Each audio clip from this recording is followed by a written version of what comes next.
Muchas gracias. Por cierto, quiero suscribir desde el punto de vista, yo diría, del pensamiento económico y de la defensa, sobre todo de las libertades incluso para producir riqueza. Ese comentario que acaba de hacer el compañero Esteban Delgado, creo que es lo lógico. Pienso que a veces es lo que algunos no quieren escuchar, pero es lo que más afecta la vida de mucha gente en este momento. Miren, cuando empezó el actual gobierno, pues una de las cosas que más aplaudió la sociedad en general fue el hecho de que en los anuncios previos a su ascenso, el actual presidente Luis Abinader tocó por primera vez en mucho tiempo, yo diría que casi en 8 años, instituciones, la idea de que el Estado tiene que eficientizarse, la idea de que el Estado tiene que reducirse a su tamaño real, y la idea de que una serie de dependencias no tienen razón de ser, no justifican su permanencia, ni siquiera en el momento en que alguien, vamos a decir, las ideó, lo justificaban, pero envueltas a veces en una ola de corrección política y de supuesta modernización.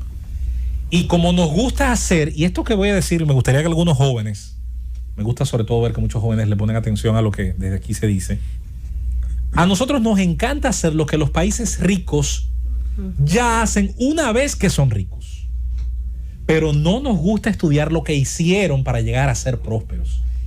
Corea del Sur, a mí no me interesa tanto lo que ellos hacen ahora, que hacen cosas interesantísimas, las hacen, porque ya la plataforma fue creada. A mí me interesa saber qué pasó entre el término de su guerra y la llegada a finales de los años 60 de ese país al desarrollo, pleno desarrollo económico. ¿Qué se hizo, sobre todo en materia de decisión económica? ¿Cómo se invirtió en lo que había que invertir y cómo se liberó lo que había que liberar y cómo se concentró el Estado en lo que tenía que concentrarse? ¿Para qué? Para ganarle, no ya la guerra en el frente de batalla, que ya eso había terminado, sino la guerra desde el punto de vista ideológico, desde el punto de vista del prestigio, desde el punto de vista del desarrollo humano de sus recursos al enemigo. A mí, muchas cosas de lo que los alemanes hacen actualmente, lo que hacen es darme, no sé, risa, porque si hay un país que tiene una carga por aquello de la carga de la culpa, a veces de corrección política, todo eso, es esa nación. Ahora, me encanta, dentro de las muchas cosas buenas que hacen y que tienen, y muchas las hemos compartido aquí, me gusta estudiar qué ocurrió en un país que la posguerra lo dividió, le quitó territorio, y entre otras cosas, con un orgullo nacional herido y con una serie de situaciones donde había un racionamiento de pan, de leche, de agua. ¿Cómo es que 6 años después de la llegada al poder de Konrad Adenauer y de su jefe de economía, Ludwig Erhard, estudiense esa biografía, por favor? ¿Cómo es que 6 años después ya se hablaba del milagro económico alemán? ¿Cómo es que 11 años después ya se producía más que en la Alemania de preguerra, la Alemania unificada previo a la guerra? Y la República Federal Alemana, ya 11 años después, completados los periodos de Adenauer, ¿cómo estaba? En el punto en el que estaba. Y que no me digan, como sale de inmediatamente la facilidad, el tema del plan Marshall, porque el plan Marshall lo recibieron más países.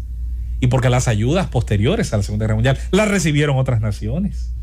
Y no todas lograron en 6 o 7 años, en 11, 12 años, esos niveles de generación de riqueza. Entonces aquí tenemos una élite, ahorita hablaba Susana, de la élite académica, élite intelectual, y yo diría que también la élite política y la propia élite comercial, que gusta de las reformas y de las políticas cortoplacistas, gusta de las reformas estéticas, nos encantan los nombres, nos encantan las formalidades. La política de las formas tiene un atractivo, suena bien y hay que sacrificar poco. La política de fondo, de largo plazo, la política que procura que las próximas generaciones le saquen provecho a cosas que se hacen hoy, es una política que a veces tiene un costo muy alto en el corto plazo y donde se le teme mucho a lo que va a pasar en las próximas elecciones. El presidente Luis Abinader, yo diría que tocó una hebra muy sensible, yo diría que de manera valiente, y qué bueno, cuando en sus tweets muy esperados, decretweets, mucha gente esperaba tal o cual institución y él decía, no, esa institución va a ser eliminada. Las cosas que esa institución, caso de ISOE, otros casos yo pienso que se quedaron para más adelante, ojalá sea así, porque yo espero una segunda ola y ojalá que quienes la esperamos no nos quedemos simple y llanamente decepcionados en la idea de que se intentó como un gobierno sudamericano que ganó con mucho apoyo y que pretendió que todo lo que prometió lo iba a hacer, pero lentamente, de manera gradual. Y hay cosas que no admiten el gradualismo. Hay cosas que no lo admiten. Y la reforma del Estado, tal vez yo entiendo que puedan ponderarse ahora mismo variables por la situación de la pandemia. Pero fuera de esa situación que en algún momento habrá que darla por terminada, habrá que darla, si no por superada, por asimilada, ese quizás será un mejor término, por asimilada, la reforma del Estado no puede esperar. Este Estado sale demasiado caro, es demasiado grande, pero además su tamaño se convierte en el elemento más dañino para la política, porque convierte la promesa de trabajo en el Estado en el principal elemento para sumar militancia.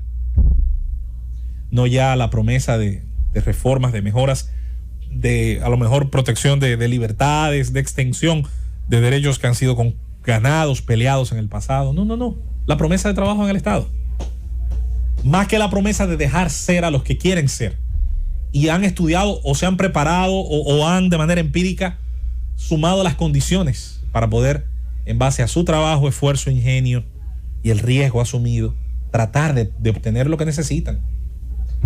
Eso no puede esperar, eso no puede ser pospuesto. Yo sé que hay gente que está cerca del presidente Luis Abinader que piensa así. Y tuve el enorme privilegio de conocer a una de esas personas que tiene mucho tiempo tratando de honrar el servicio público. Y hablo del ministro Castillo. Desde aquí, Darío, sea mi reconocimiento y mi agradecimiento, sobre todo por ponderar muchas cosas que nosotros creemos. En la medida en que el Estado haga su reforma de tamaño, de costo, de todos esos simbolismos vanos que se han creado alrededor, en la medida que lo haga, adivine quién es el mejor ganador, además del contribuyente, que claro, yo defiendo el bolsillo del que crea riqueza.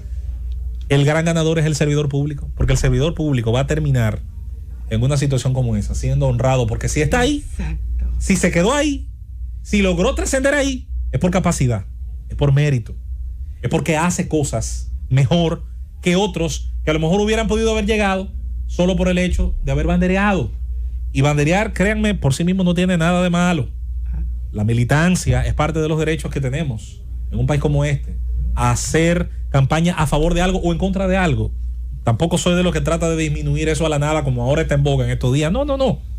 Se trata de hacer del Estado un lugar donde se cumpla la mejor de las cuotas, que es el 100% de los más aptos, de los que tienen vocación, de los que admiten capacitación también, de los que están preocupados por no solamente hacer lo que les toca hacer hoy, sino que mañana quien les sustituya diga, pero espérate, el que estaba aquí lo hacía bien, aguántate, no es a lo mejor como yo pensaba, no es ni tan fácil como yo creía, ni el que estaba era tan malo como se decía. La reforma del Estado incluye la reforma de justicia, de policía, incluye la sincerización del costo que tiene ese ente, ese ogro filantrópico, que mucha gente ha hecho creer que con engordarlo le está haciendo un servicio a la patria, y no es así. No lo es. Cuando una persona accede a ganancias, sean salariales o de cualquier tipo, de las que no es capaz de tener sobre la base de lo que sabe y lo que hace, entonces va a defender su puesto, no porque le honre, no porque tenga la vocación de hacerlo, no, lo va a defender porque sabe que sin la venia y la bendición de su posición político-partidaria es incapaz de tener lo que tiene en materia de, en tantas materias, no sé ni por dónde empezar. Señor presidente, mantenga el ímpetu inicial, no lo rebaje, no lo diluya, no lo posponga, no lo traslade. Sabemos la situación en la que estamos y sabemos que esto marca los tiempos, evidentemente los marca. Yo reconozco y por eso trato siempre de ser muy respetuoso a la figura presidencial. No importa lo que yo piense de gobierno, partido de turno, hago lo posible por tener mucho cuidado cuando me refiero a la figura presidencial y a ciertas figuras, porque reconozco que los presidentes tienen un peso muy grande, unas presiones muy grandes de poderes fácticos externos e internos. Hay demasiadas facturas, entiéndase lo que se entienda, por pagar cuando uno llega a gobernar. Yo eso lo reconozco hasta cierto punto, es innegable, no podemos abstraernos de esa realidad. Ahora, lo mejor que puede hacer un jefe de Estado y de gobierno, es convertirse en estadista, porque no todo el que es presidente es estadista. Así como hubo estadistas que no llegaron a ser presidentes, conste. Ahora, el estadista toma decisiones o presiona decisiones, a veces se pueden presionar desde fuera, para que beneficien a las próximas generaciones. Y ese es el chance que todo el tiempo han tenido todos los que han presidido el Estado Dominicano. Está de ellos aprovecharlo, está de ellos que dentro de 15 a 20 años se diga, esa decisión se tomó en tal gobierno y se ha dejado así porque ha sido beneficiosa. Y porque ha sido buena y porque no ha habido una mejor manera de superarla o porque ha sido lo suficientemente rentable como para no tocarla. Así que la reforma del Estado, que es una cuenta pendiente, debe hacerse, eficientizarse al máximo. No es verdad que el Estado tiene que resolver con sus empleos el problema del desempleo, porque si fuera así por decreto se nombrara a todo el mundo y ya. En letra muerta habría una situación, digamos, de empleo pleno, y sabemos que eso no se puede, y la realidad dista mucho de las buenas intenciones. Así que sea desde aquí nuestro encomio a las medidas que se han tomado, las que se han comenzado a tomar, las que ahora hay que darle seguimiento, esas fusiones, esas reducciones de burocracia que tienen que hacerse, pero falta más. Y yo creo que el señor presidente lo sabe y tendrán que llegar, y yo creo que mientras más temprano se hagan dentro de su mandato, va a ser mejor. Va a ser mejor porque va a rendir los frutos más temprano, y yo creo que eso va a ayudar a la recuperación económica que todos anhelamos nuestro país pueda tener.